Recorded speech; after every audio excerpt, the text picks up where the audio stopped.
ধর ধর ধরা লাগবে না, গাড়ি আমি বলতেছি ধরার জন্য। গাড়ি নিজে নিজেই চলবে। আর এটা মানে মানুষ বলে যে এটা মানে নিজে নিজে চলে না। এটা নিজে নিজেই চলে। মানুষ মনে করে যে কি জানো, মানুষের শক্তি প্রয়োগ করে এটা চলে, কিন্তু এটা নিজের গতিতে চলে, নিজের গতিতে। এটা কি গিয়ে বাড়ানো যাবে না? হ্যাঁ অবশ্যই গিয়ার বাড়ানো যাবে।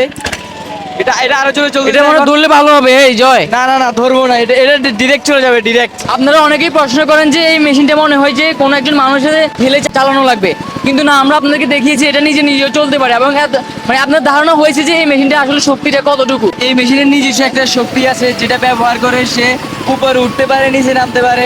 আপনি যদি চিন্তা করেন, একটা রাস্তা থেকে আপনি জমিতে গাড়িটা নামাবেন 10 ফিট 20 ফিট, আপনারা অনেক উপর থেকেই যদি গাড়িটাকে নামানোর ব্যবস্থা করে দেন, তাহলে কিন্তু এটি অনায়াসে নামতে পারবে, এবং আপনারা ছেড়ে দিলেও এটি অটোমেটিক উঠে যাবে। আমরা কিন্তু জয় লো গিয়ারে আমরা কিন্তু গাড়িটা চালাইছি, কিন্তু এটার গিয়ার যত যত বাড়বে এটা কিন্তু আরো স্পিডে যাবে। এবং এখন এই গাড়িটার আওয়াজটা আমি একটু বাড়াবো। আমি এখানে এটা এটা দেখানোর চেষ্টা করবো যে গাড়ির আরো শক্তি আছে, আরো গিয়ার আছে। এখানে যদি আমি দেখাই,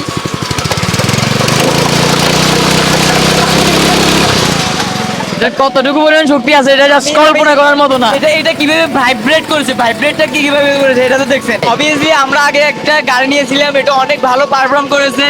আমরা জাস্ট আমাদের পুরনো অভিজ্ঞতা থেকে এবার আমরা নিয়ে আসছি আমাদের বেস্ট গাড়িটা। সকলের থেকে মতামত নিয়ে আমরা আমাদের বেস্ট গাড়িটা কিন্তু নিয়ে আসার চেষ্টা করেছি। এবং এই গাড়িটার এই দুইটা পিছার দিতে যে মানে এত সোজা লাগতেছে, জাস্ট চালাচ্ছি, দিচ্ছি, বন্ধ করতেছি, আবার দিচ্ছি, মানে খুবই খুবই ইজি। আর আপনারা জানেন যে গাড়িটার প্রচুর পরিমাণে শক্তি আছে, সাধারণ মানুষের ধারণার বাইরে থেকে কিন্তু গাড়িটার শক্তি আছে। তো এটা মানুষের জন্য অনেক ইজি হবে। তো আমরা একজন স্ট্যান্ডার্ড সিটিজেন হিসেবে আপনাদেরকে রিকমেন্ড করতে চাই যে দেশের কৃষকদের কষ্ট কম হবে, তাই জন্য এই মেশিনগুলো আসলে দেখানো। সবাই ভালো থাকবেন, টুইন ব্রাদার্স বেসিকে ফলো করে দিবেন। সালামু আলাইকুম।